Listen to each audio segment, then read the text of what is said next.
নমস্কার। দ্বিতীয় ভাব নিয়ে আলোচনা করেছিলাম। দ্বিতীয় ভাবে 9টা গ্রহ থাকলে কি কি হয়। বাকি ছিল এই রাহু আর কেতু। তাহলে লগ্নের দ্বিতীয় রাহু থাকলে কি হয় আপনারা জানুন। তাহলে এখানে 12টা ঘর আছে। 12টা হচ্ছে লগ্ন। লগ্নটা হচ্ছে ফার্স্ট হাউস।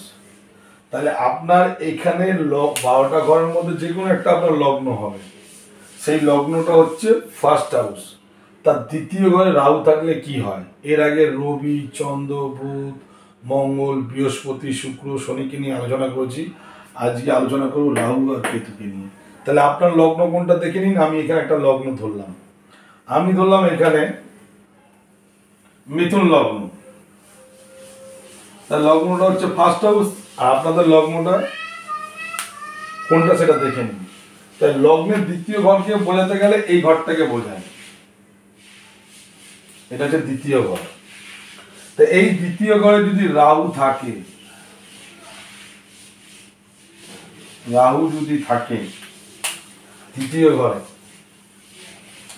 এরা ভ্রমণ প্রিয় হয়, ঘুরতে খুব ভালোবাসে এবং খুব মুখরা, কথাবার্তা সবসময় যেন মুখরা একটা মানে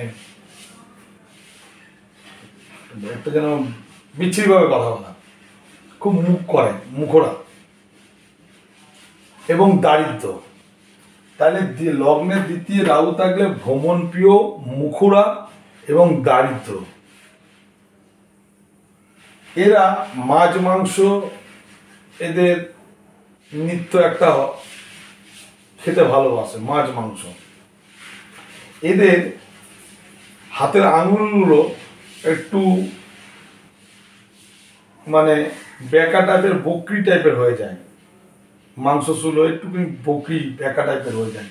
তাহলে লগ্নের দ্বিতীয় রাহু থাকলে ভ্রমণ প্রিয়, দারিদ্র, মুখরা, মাছ মাংস প্রিয় এবং নখ চর্মনিষ্ঠিত বকরি। এই লগ্নের দ্বিতীয় রাহু থাকলে এরা মাছের ব্যবসা, মাংসের ব্যবসা, নখের ব্যবসা, চামড়ার ব্যবসা, হাড়ের ব্যবসা সে ব্যক্তি করে থাকে। চামড়ার ব্যবসা বলতে গেলে বিভিন্ন পশু প্রাণীর চামড়া, বিভিন্ন পশু প্রাণীর নখ, মাংস, মাছ, এই ধরনের ব্যবসার মধ্যে এরা যুক্ত থাকে। কিন্তু এই লগ্নের দ্বিতীয় রাহু থাকলে সে ব্যক্তি চৌর্যবৃত্তির দ্বারা জীবিকা নির্বাহ করে। মানে চুরি স্বভাব এদের থাকবে, চুরি করে এরা 2 নম্বরই করে এরা জীবিকা নির্বাহন করবে। তাহলে লগ্নের দ্বিতীয় রাহু থাকলে, বোঝাতে পারলাম? কিন্তু এটা জেনে রাখুন, 1 মিনিট,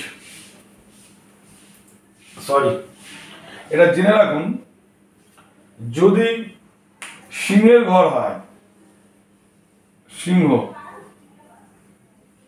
সিংহ রাশির ঘর হয়, বা বৃষ রাশির ঘর হয়, কন্যা, এই কন্যার যদি ঘর হয়, তাহলে কি বললাম, সিংহ, বৃষ, কন্যা এবং কর্কট, এই 4টে ঘর, 1 2 3 4। তা সিংহর ঘর এটা,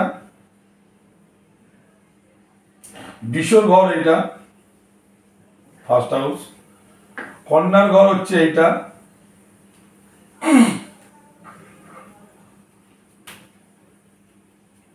এবং কর্কটের ঘর হচ্ছে এইটা।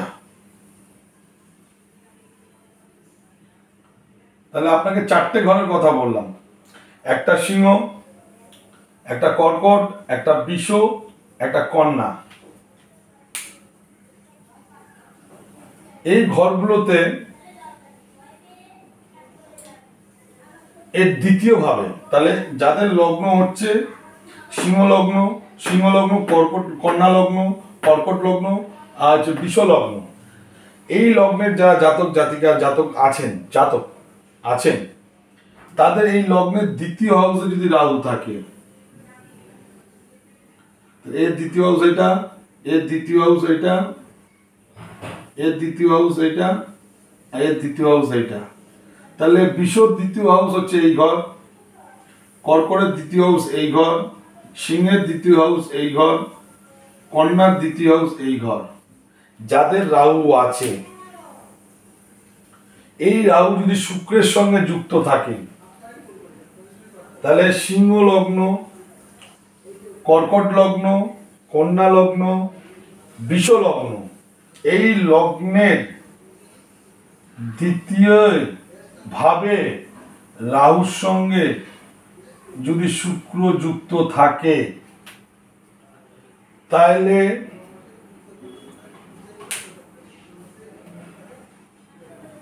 এরাদের শুভ ফল প্রদান করেন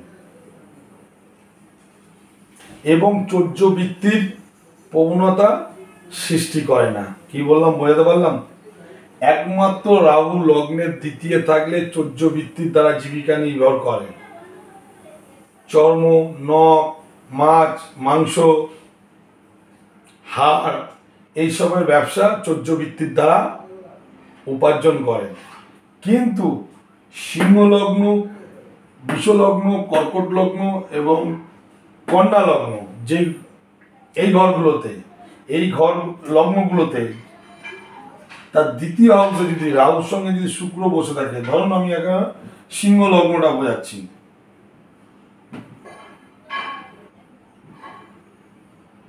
চারটে ঘর বলেছিলাম, সিংহর ঘর বলেছিলাম, কর্কট বলেছিলাম, কন্যা বলেছিলাম, বৃষ বলেছিলাম। আমি একটা ঘরকে নিয়ে আলোচনা করছি। তাহলে সিংহ লগ্নের দ্বিতীয় যদি রাহু বসে থাকে যদি শুক্রের সঙ্গে, তাহলে এদের চৌর্যবৃত্তির প্রবণতা সৃষ্টি করে না, ঠিক আছে? এরা এই কাজ থেকে বিরত থাকে।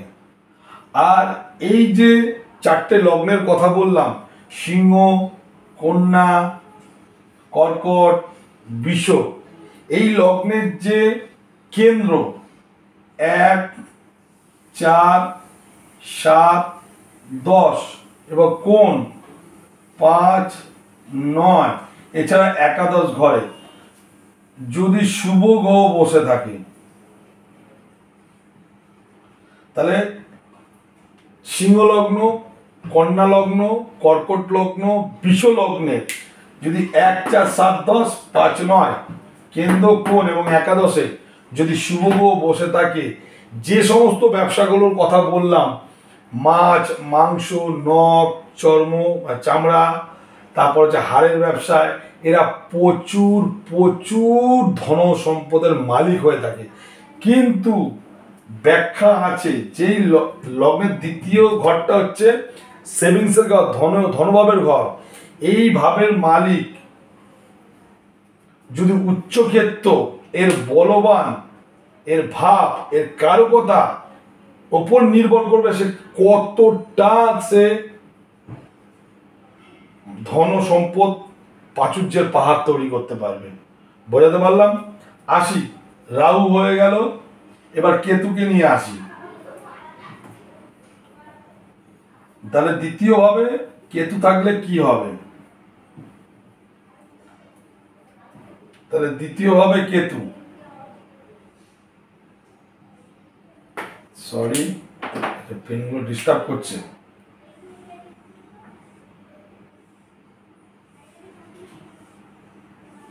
তার দ্বিতীয়ভাবে যদি কেতু থাকে তাহলে 12টা ঘর,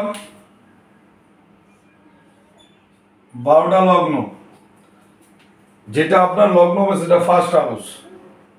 তাহলে কেতু যদি কারোর, যদি আমি এখানে একটা লগ্ন ধরলাম, মকর লগ্ন, আপনাদের লগ্নটা কি আছে দেখুন। কেতু যদি দ্বিতীয় হাউসে বসে, কেতু যদি দ্বিতীয় হাউসে বসে, 12টা লগ্নের যেটা আপনার লগ্ন হবে তার দ্বিতীয় ঘরে দেখুন কেতু বসে আছে কিনা। তাহলে আত্মীয়দের সঙ্গে বিবাদ, আত্মীয়দের সঙ্গে সম্পর্ক ভালো হবে না। ধননাশ, মুখরা এবং মুখে পীড়া থাকবে, দুর্গন্ধ, পীড়া, মুখের নানা রকম সমস্যা থাকতে পারে, গ্যাস আসতে পারে, গ্যাস হতে পারে, গন্ধ আসতে পারে, মাইল্ড প্রবলেম আসতে পারে, ঠিক আছে। তাহলে মুখে এদের পীড়া থাকবে। তাই লগ্নের দ্বিতীয় যদি কেতু থাকে, দারিদ্র, আত্মীয়দের সঙ্গে সম্পর্ক ভালো লাগবে না, এবং মুখরা কথাবার্তা ক্যাট ক্যাট ক্যাট ক্যাট মানে বিচ্ছিরি কথাবার্তা, এবং মুখে পীড়া থাকবে। এদের একটা জিনিস কি আছে, লগ্নের দ্বিতীয় যদি কেতু থাকে, এরা অর্থ ইনকামের জন্য প্রচুর চেষ্টা করবে, অর্থ ইনকামের জন্য। কিন্তু যতই চেষ্টা করুক, এরা অর্থ চেষ্টা করবে কিন্তু নিষ্ফল হয়ে যাবে, কিছুতেই এরা অর্থ ধরে রাখতে পারবে না, বা এদের অর্থ হবে না। এরকম প্রবলেম অনেক মানুষের আছে। এইগুলোকে ঠিক করে নিন। সময় চলে গেলে কিছু করার নেই, সময়টাকে গুরুত্ব দিন। যদি এরকম কোনো প্রবলেম থাকে, তাহলে আমাদের আলটিমেটলি জীবনে 6টা সাপোর্ট লাগে। একটা করে সাপোর্ট মেরে এইসব সমাধানগুলোকে ঠিক করে দিয়ে ঠিক সময় ঠিকভাবে দাঁড়িয়ে পড়ুন। হয়তো আপনি পড়ে যাবেন না, হুচুট খাবেন, কিন্তু দাঁড়িয়ে যাবেন। বিশ্বাস করুন, এই সমস্ত প্রবলেম, তাই জীবনটাকে কেন আপনি এইভাবে কাটাবেন? আপনার রোগটাকে ধরুন, সাপোর্ট করুন, বেরিয়ে যান। যাই হোক, দ্বিতীয় কেতু থাকবে, দারিদ্র, আত্মীয়দের সঙ্গে সম্পর্ক ভালো থাকবে না, মুখরা, মুখে পীড়া থাকবে, ঠিক আছে। কিন্তু তুঙ্গস্থ যদি কেতু থাকে, কেতু যদি তুঙ্গস্থ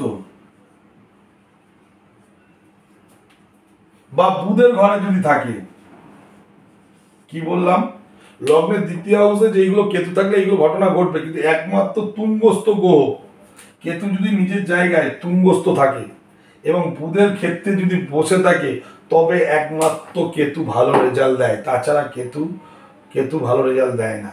কিন্তু আপনাদের একটা কথা মাঝে মাঝে আমি বলি না, 27খানা নক্ষত্র কিন্তু ভেরি ইম্পর্টেন্ট। হয়তো খারাপ ঘরে বসেও কেতু যদি ভালো নক্ষত্র পায়, দশা অন্তর্দশা কিন্তু ভালো ফল দেয়। সেটা হচ্ছে বিচারের ব্যাপার। যাই হোক, এই কেতু যদি তুঙ্গে থাকে বা বুধের ঘরে থাকে, বুধের ঘর হচ্ছে এটা হচ্ছে বুধের ঘর, এটা হচ্ছে বুধের ঘর, ঠিক আছে। কিন্তু কেতু এখানে উচ্চস্থ, এখানে উচ্চস্থ, ঠিক আছে। যদি উচ্চস্থ বা তুঙ্গস্থ যদি হয়, বা বুধের ঘরে যদি কেতু থাকে, খুব সুখ শান্তি এরা পায় এবং খুব ভালোভাবে এদের জীবন কাটে এবং শান্তি দানও করে, ঠিক আছে। তাহলে আজকে দ্বিতীয়ভাবে রাহু আর কেতু থাকলে কি হয়, তাহলে 9টা গ্রহ আমি কমপ্লিট করে দিলাম। এরপরে ভিডিওটা আসবো মহালয় নিয়ে, তারপরে আসবো দ্বিতীয় ভাব থেকে আসবো তৃতীয় ভাবে রেজাল্ট কি হয় 9টা গ্রহ থাকলে। এছাড়াও আদার্স ভিডিও নিয়ে আসবো। ভিডিওটি ভালো লাগলে লাইক এবং শেয়ার করুন। এই চ্যানেলটি আপনাদের, আপনারা জানুন, আপনারা শিখুন, ঠকবেন না কোনো জায়গায়, ঠিক আছে। কিন্তু ভিডিওটি আপনারা লাইক করুন, তাতে আমি একটু আনন্দিত হই। আর আপনারাই তো লাইক করবেন, আপনাদের চ্যানেল এটা। আপনারা যদি সহযোগিতা করেন, তাহলে অনেক দূর আগাতে পারবো এই চ্যানেলটাকে নিয়ে, এবং আপনারা অনেক কিছু জানতে পারবেন। আপনাদের ছোটো ছোটো ছেলে মেয়েদের আছে, তাদের এখন থেকে বাদ দিয়ে শিখুন। পড়াশোনায় ডিস্টার্ব, তার জায়গায় সাপোর্ট দিন। কোন চাকরি করবেন না ব্যবসা করবেন সেটা জেনে নিন। চাকরি বিদেশে করবে না রাজ্যে করবে না ডিস্ট্রিক্টে করবে সেটা জেনে নিন। ব্যবসা করলে কি ধরনের ব্যবসা করবে সেটা জেনে নিন। আদৌ তার দ্বারা ব্যবসা হবে কিনা সেটা জেনে নিন। পয়সা বেকার নিয়ে নষ্ট করবেন কেন, জেনে নিন, তারপরে ইনভেস্ট করুন। দাঁড়িয়ে যাবেন, সাপোর্ট মেরে দিন। নমস্কার। ভিডিওটি ভালো লাগলে লাইক করুন।